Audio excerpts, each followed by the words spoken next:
following program is a rock music-based podcast. Gday Gridiron. Gday Gridiron.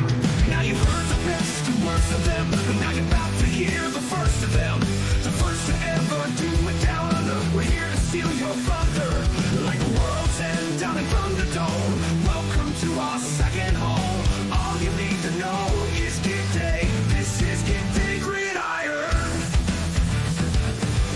This is Gday Gridiron. This is Gday Gridiron. This is Gday Gridiron. This is Gday Gridiron. This is Gday Gridiron. This is Gday Gridiron. G'day Aussie Gridiron fans, and welcome to the G'day Gridiron podcast, brought to you by the Aussie Gridiron Network. All the crew is back in the house tonight. Brad, Nick, Isaac, and myself, Ian, and we're going to talk a little bit of sports. Again, it is sports talk time, it would seem, in the world, and a massive trade in the NFL that came out this week, and all of the reactions and implications, I guess, around that. So, quick one tonight. Not much else going on, but there's still plenty. Nick, it is NBA season. It's NBA free agency season, where there is some absolutely ridiculous contracts being thrown around. I'd love to throw a contract at Brad right now, which would fix his internet.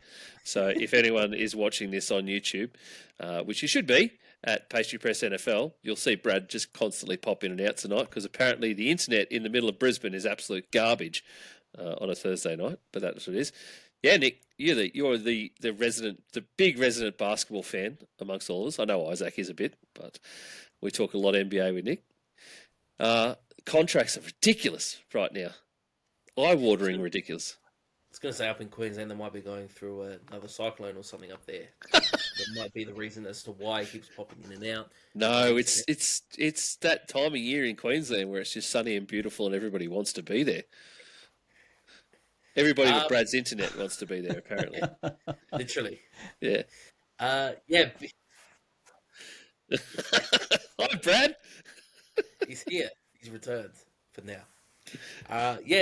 Big deals have been dealt. It's been hectic. It's been sort of a hectic. Well, the hectic first day died down a little bit today, but yeah, like interesting to see like all the moves that are going on. Lots of teams, plural, out east looking to make plays. Obviously, because it is well wide open for next season. So quite interesting to see how that's all playing out, because it's definitely up for grabs. It's going to be an interesting Eastern Conference next year. Nothing for the Lakers yet, though, mate. No, we're not on the East. No, but there's a lot of, I don't know. I was trying to set up for tonight, and there was a lot of LeBron talk. People are sick talking LeBron getting traded again. Isaac? Yeah, just because he picked up his player option. He's never done it in his career. He's had 9 contracts, and he's never actually taken up the player option. But a measly $52 million for the next year. Yeah.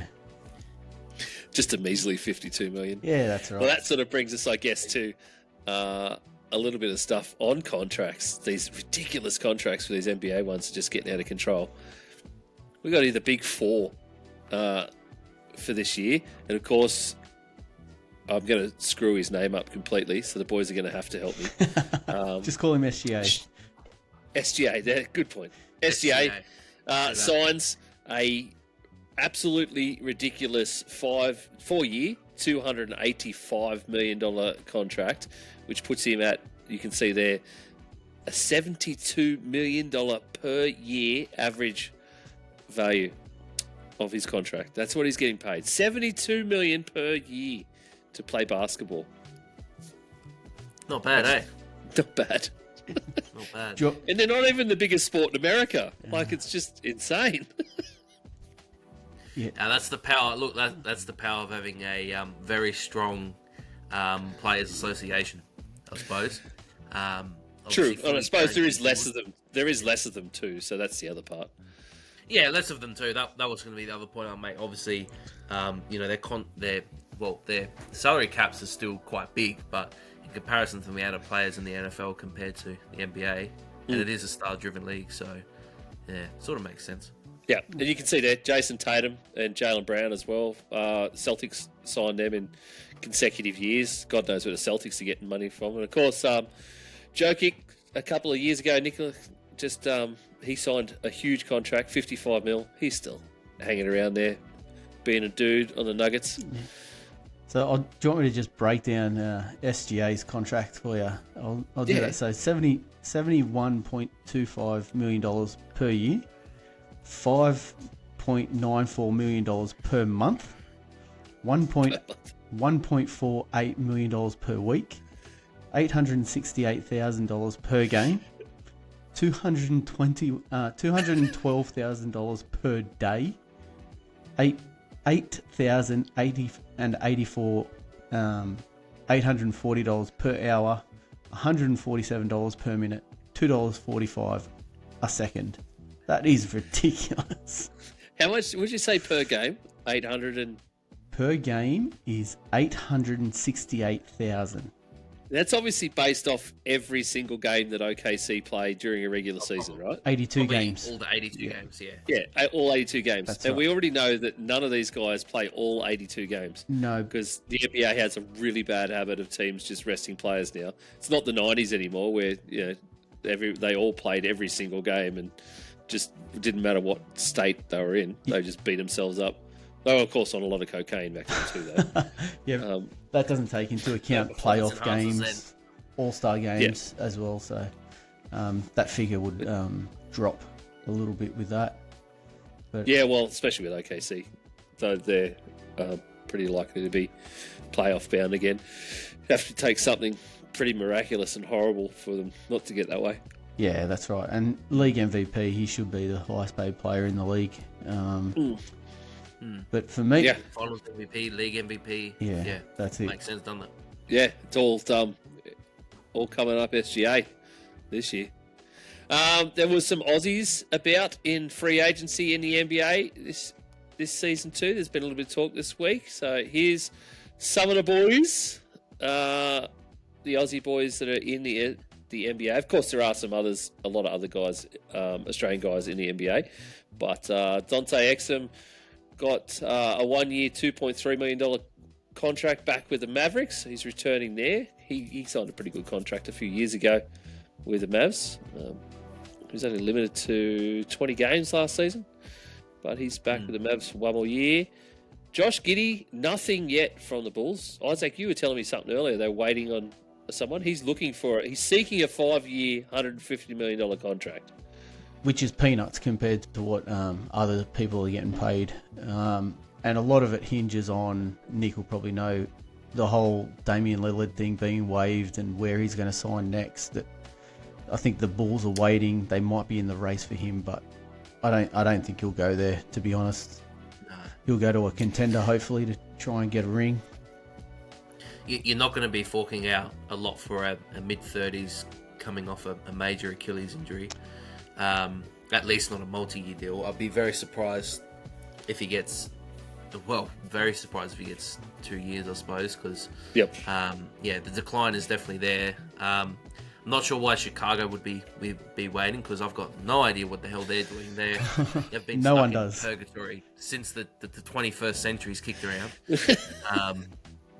So yeah, and they probably, even in a very weak Eastern Conference, I would go to say that they'd probably go backwards this year as well. Coming up, Yeah. so. The news stuff I was reading up about these guys, and on Giddey specifically here, was he's a restricted free agent still, so he could field offers from any team, but the Bulls have the ability to match it if they want to. But then, of course, he was seeking that contract. They're saying here his ability to hit this number looks to be limited as teams across the league rapidly run out of cap space. So that's also the other consideration for that. NBA vet Joe Ingles. Yeah. He's going to remain 1 more year with the Timberwolves back in Minnesota for $3.6 million. 1 more year for the big fella. Yeah, that's a culture thing for them. I've read a lot. He doesn't play much, obviously, but he 19 games last season. That's all it was. Yeah, he obviously brings a really good culture to the T-Wolves there, which they're trying to build, because they're going to be fighting for the championship there. Not all vets are created the same, but with Joe, we've got an all-star in that capacity. He's selfless, direct, has the right approach, and like I said, he helped everybody from Rob Dillingham to Rudy. That's Tim Ball's coach, Chris Finch, right there. Taran Armstrong, you see down there in the corner, he and Luke Travers both had two-way qualifying offers signed by their various teams. So Travers with the Cleveland Cavaliers and Armstrong with Golden State Warriors. So that means that they can, they're basically being given an offer sheet from the team, which keeps them under contract, which means anybody else that wants to sign them sort of has to come through the team, and they can match whatever offer comes on. Those guys are in a pretty good spot in their life right now, coming out of NBL land and then sort of landing on NBA rosters. And not only that, with those guys in the free agency, 4 Aussies got drafted last week in the NBA draft, which is unreal to see. I think 2 of them have signed 2 ways as well, and I think the other 2 I'm not too sure about yet. So, yeah, that's good to have so many Aussies in the NBA, and they all went kind of in a big clunk there between, I think it was pick 40 and maybe pick 55. Cool. Yeah, so it's very cool to have all these guys in the NBA now, getting more and more guys in the top league, one of the top leagues in the world in basketball. There's lots of guys over in Europe and stuff as well. So Australian basketball is just getting better and better. And then you see them come back. I don't watch a lot of NBL, but I do sort of see a lot of news and a lot of the highlights and stuff. And you get a lot of the guys coming back after various stints, even just whether they play like a few games, like Travers, for instance, who made 12 appearances last year for the Cavs. But yeah, you get them coming back eventually to the NBL, and obviously that brings a lot of wealth of knowledge back, as it would for any of these sort of top leagues as well. Yeah. It's pretty cool. Yes, there's some really cool stuff going on in the NBA, which sort of leads us, in these ridiculous contracts, leads us to essentially what was like an NBA-style trade in the NFL. So if we go to shift to NFL news, and we all saw it, so we all know what we're talking about right now. Huge trade between the Steelers and the Dolphins. You rarely see multiplayer, multi-pick trades in the NFL these days. It's usually a player for a or some picks. And it's not usually like these guys coupled together. This was an insane train of thought. Were you on night shift when that came out, Isaac? Watching these things? I saw you post it in the group mighty early in the morning. Yeah, that's when I get up from a run. I woke up at 5 to, like, I look and I check the news, or I'll get my alerts from X, from Rappaport usually, and Ari Mirov and a couple others. The Rappaport feed read like some kind of psychotic episode. It was, the Steelers are trading for Jalen Ramsey. We're not sure what the compensation is. Oh, hang on. The Steelers are also trading for Jonnu Smith. No, wait. He's in the middle of this. Hang on. The compensation is Minka Fitzpatrick. It's just like, what the... Like, I'm sitting there going, what the fuck is going on here? And like, I'd just woken up out of sleep. And even more, I'm trying to focus on the phone going, get my brain into gear to go, what is going on? Because usually it's just yep, cool. Oh, that's interesting. But this was just like some kind of, I didn't know what I was dreaming. It was kind of out of nowhere that Micah Fitzpatrick got included in this deal. You heard a lot of talk of Ramsey and Smith going to Pittsburgh, but nothing going back. And then then all of a sudden it was the Minka part. Yes, that's right. It was like, hold on, they're getting something back for this. I thought it was just going to be picks, but my ex with NBA free agency and the NFL offseason, my ex has been going absolutely mental. It's absolutely that's crazy. It was a really weird day. It was actually, by the end of it all, once it all eventually came out, because the NFL is in this as we talked about a couple of weeks ago, and last week as well, it's in this 40-day limbo period now where all the teams out of camps, they all go away for essentially a month. Everyone goes on holidays and rest, and then they'll all come back renewed and new league year and smash everything, like really go hard at it. So you're kind of in that limbo period, which also means that all of the NFL insiders are also on holidays. So it's really, this whole thing was indicative of just how the news cycle comes out. And these guys were all trying to be the first to the punch, that none of them bothered to fact check and see what everything actually, all the details were before they started punching out. Like both Rappaport and who else was it? Oh, but Schefter. They were doing it from various golf courses. Yeah. Yeah. I've seen that, eh? It was so weird, but it's so indicative of, like, they just need to get everything out quick as possible. Yeah. It's just so weird. You got to be first. But yeah, so huge trade.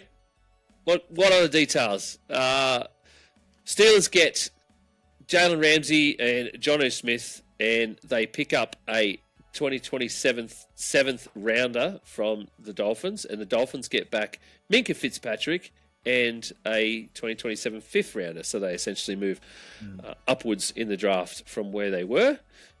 Interesting compensation. First up, Nick.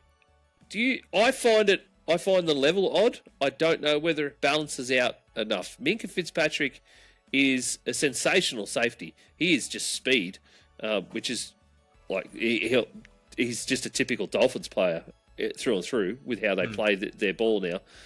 I feel like the Steelers got the better end of this, almost. Yeah, I was going to say, there was some small rumours quite some time ago that Fitzpatrick sort of didn't want to be at Pittsburgh. So it sort of made sense a little bit as to why he was offloaded. Why he went back to Miami's another thing. To be fair, though, I feel like you are right in saying that the Steelers obviously do get the better end of this sort of deal. I feel like the Dolphins, though, still do get someone that still has, at least a few years left in them on the sort of back end. Not that, sort of expect Miami to do too much, but, how long Ramsey will have, no one's sort of sure. Jonnu Smith, he'll tie in with Freiermuth, doing a little bit there, but...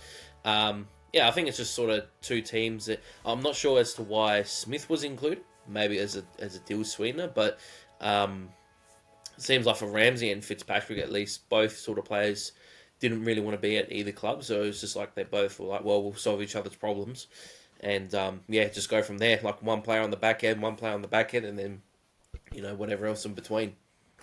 Yeah, Isaac, let's talk a little bit about Jonnu Smith, because I really wanted to highlight that a little bit. We know what Jalen Ramsey is. We know why he traded for Jalen Ramsey, and going the other way. So we'll let's pause on the Dolphin stuff for now. But Jonnu Smith going to the Steelers. The Steelers already have a first team tight end in Pat Freiermuth, who they drafted and has been sensational for them. What does this mean for Freiermuth ultimately? I'm not too sure, because Jonnu Smith was with Arthur. Is it Arthur Smith? In Atlanta, and he didn't do anything with him. So I don't know if he's coming in to be a tight end one, or they're going to do a lot of two tight end sets, or I'm not too sure how they're actually going to use him, or maybe they've seen something from how well he went in Miami last year that was like, okay, well, we can really use that in this, but I'm not too sure. It is strange because I don't believe Arthur Smith wants too much of a 12 personnel, so I'm really interested to see what sort of the load share is here, because Jonnu Smith for last year was actually quite serviceable throughout the year for Miami, so it really makes it sort of weirder in that case, as to maybe it just gives them another pass catcher. Like they just sort of thought, okay, we'll get this, and we lost sort of Pickens. We've got Metcalf, so maybe another guy that can catch some sort of shorter routes. Because I'm taking that, you've got DK Metcalf who can sort of run a bunch of routes, but takes the top off. But I don't see, Aaron Rodgers at age going into 42 on one Achilles being able to let it rip like he used to. So maybe it just helps with more so the underneath game, and maybe they're just going to transition to being sort of a power run team, which I would have thought you keep Najee Harris for. But anyway, Arthur Smith was actually the tight ends coach at the Titans when they drafted Jonnu Smith, and then he became the offensive coordinator. And then obviously he had him at the Falcons too. So Jonnu Smith maybe just seems like the kind of guy that Arthur Smith. It's like some coaches have these players that they love it. It just like it makes their offense click. And I wonder whether like that part of that sweetener, he might have just gone out there and said, "Can we get him somehow in this trade?" But you are right, guys. Like his last couple of numbers. So just going with him as an OC and a head coach, so an offensive coordinator and a head coach. He had seasons, so 439 yards, 448 at the Titans, and then at the Falcons, 582.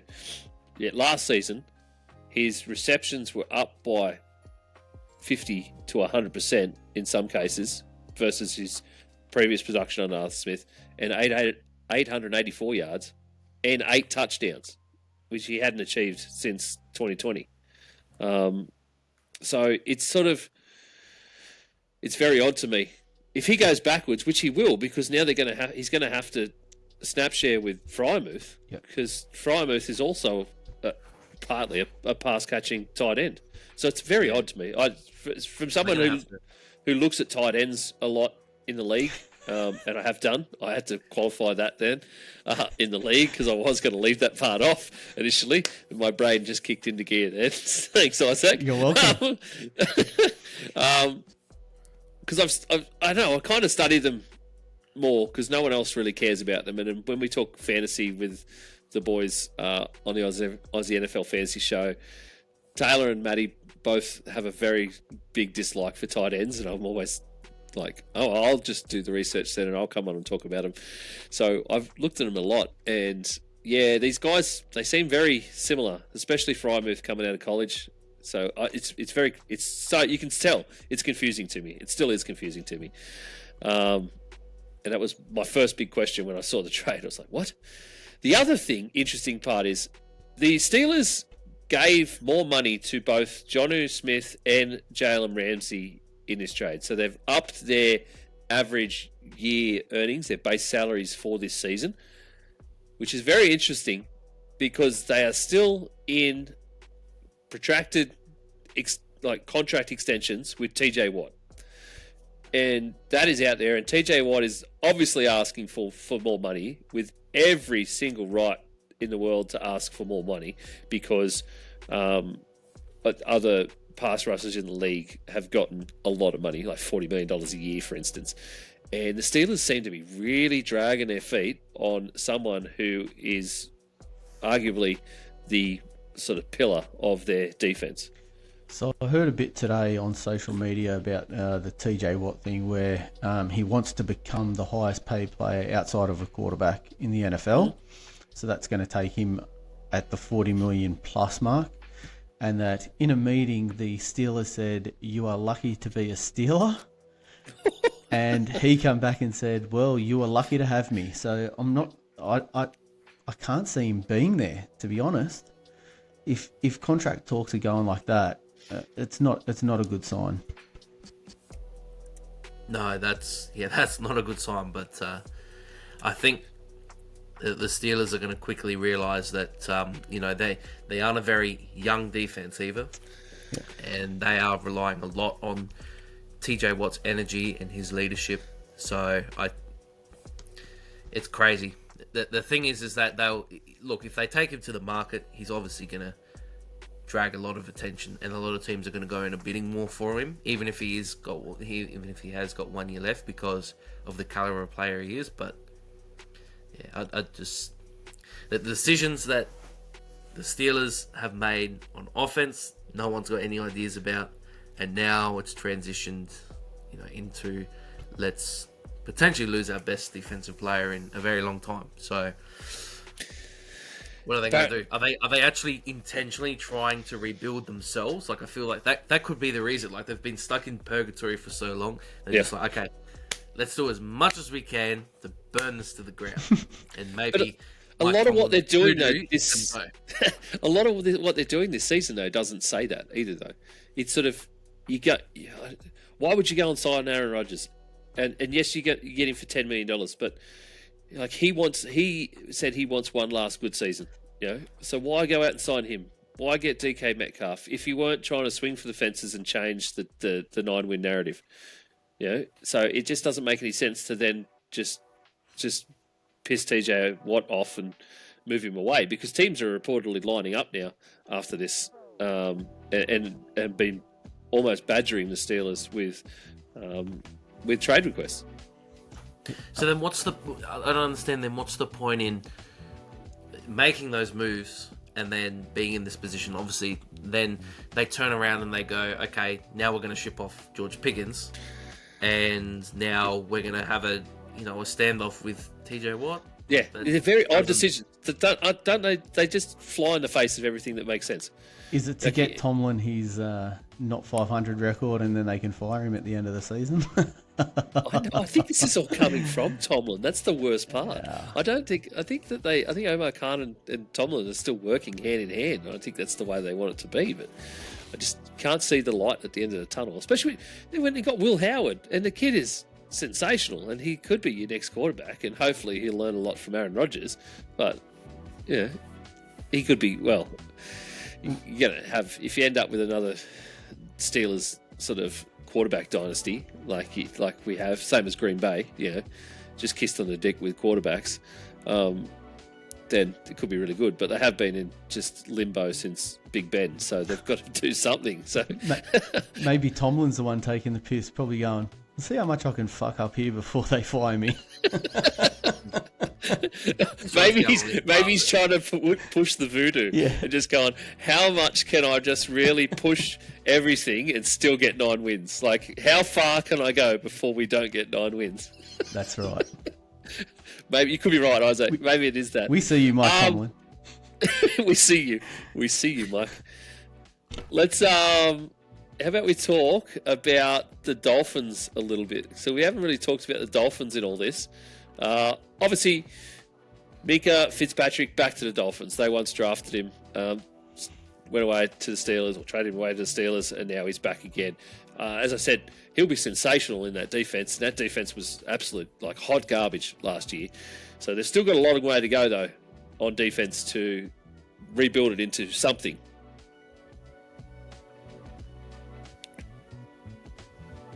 Yes, right. Yeah, they do. I mean, he's a good player, but like we were saying before during the trade things, it's much of a muchness with Ramsey and Fitzpatrick there. So, do you improve? Maybe slightly, but I think they've got a few players back on their defense, which will help them this year as well.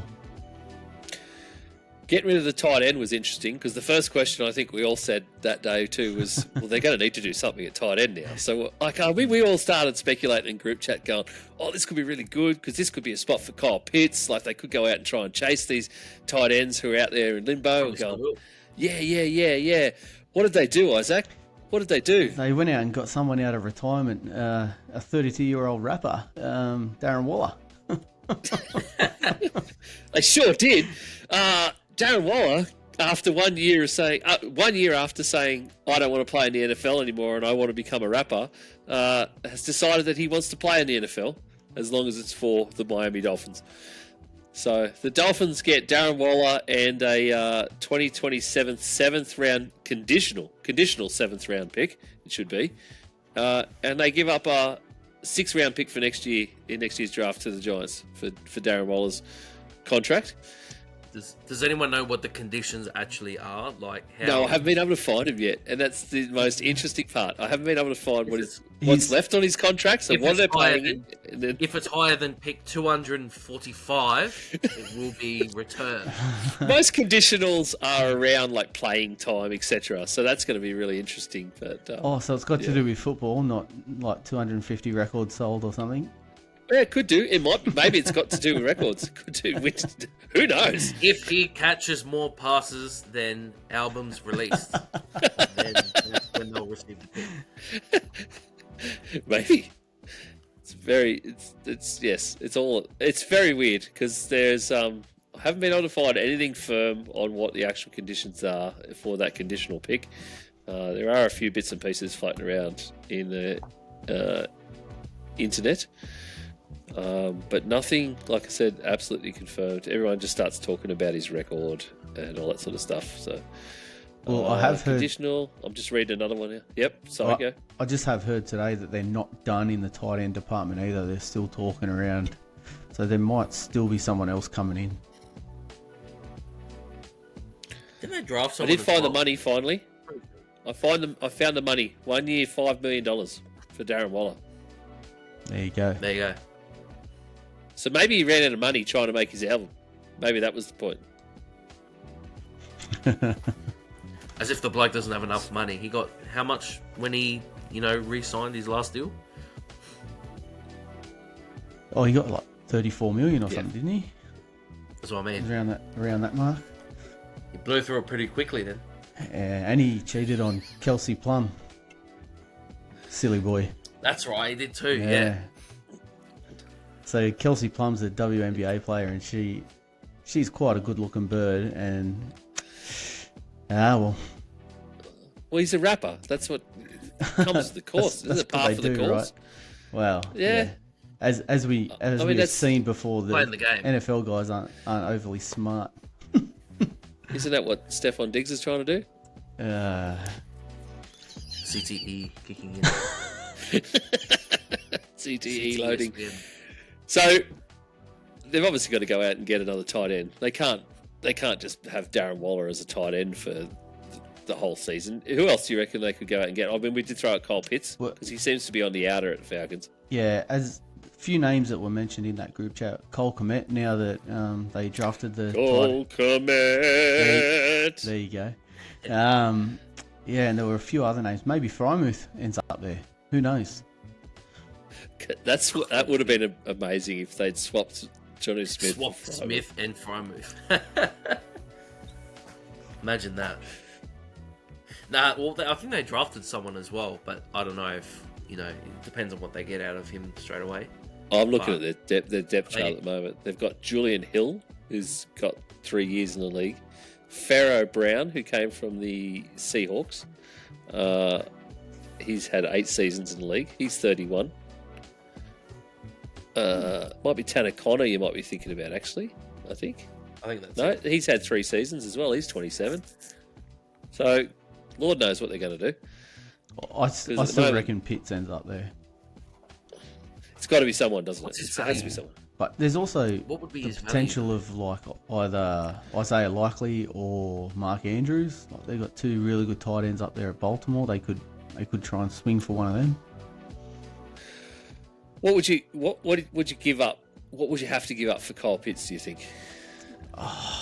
The way he's been rated at the moment, you wouldn't have to give up overly much. Is he still at the back end of his rookie deal? Maybe a 4th rounder. Reckon only a 4th? Yeah, I reckon. Like the way he's produced the last Reckon 3 or Atlanta- 4 seasons. I reckon Atlanta probably, either a pick or maybe a player swap with someone else that maybe is like a fringe sort of linebacker or something. Yeah, because They obviously maybe a third. they haven't because they didn't use him real well. That you can't. Yeah, he's going to have to. He'll end up taking a much lesser deal. Yep. If he goes when he goes anywhere, because I can't see them signing him past this year anyway. He's like I said, he's at the back end of his rookie contract. So next season he becomes an undrafted free agent unless someone signs him. So yeah, that's the massive trade in the NFL. There's so many levels to this, so many questions still unanswered. What the hell are the Steelers doing? What are the Dolphins going to do elsewhere? Because getting rid of defensive players rather than adding more just seems very odd.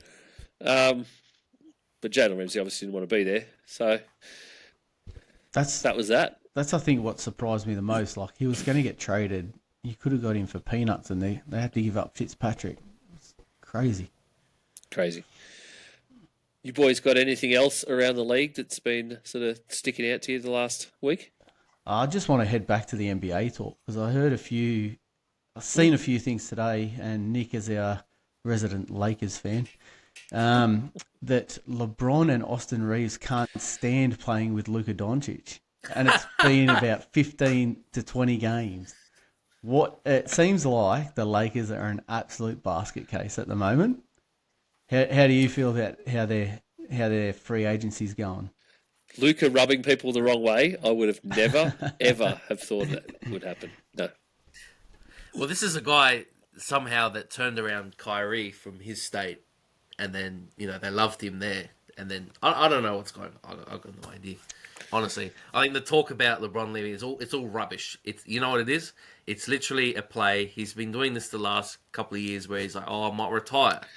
I might go somewhere else.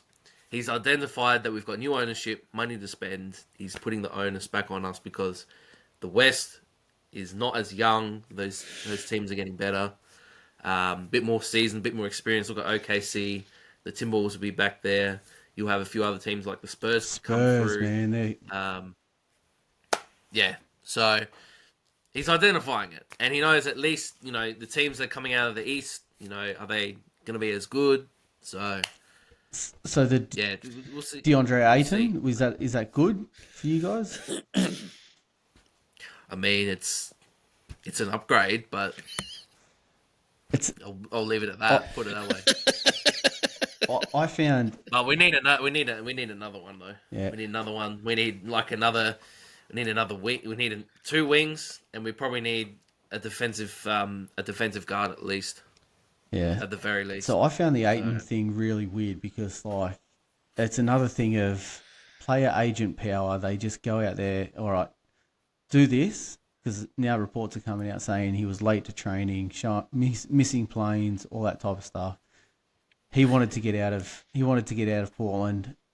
I think Rich Paul's his agent, who's the same agent for LeBron James, and as soon as he got bought out, you knew he was going to the Lakers. Purely for that fact. I think that's a big reason as to why it was a few years ago now. Phoenix had actually offloaded him, so he had issues with that. But I don't know if he sort of turns around or something. I mean, technically, he's purely by age, he's in his prime. Yeah. So, but he's he can be a guy that could give you 20 and 10.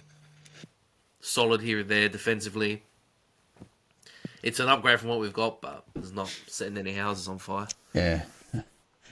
Fair enough. It's all right. You could be a Timberwolves fan. Not know what's going on from year to year.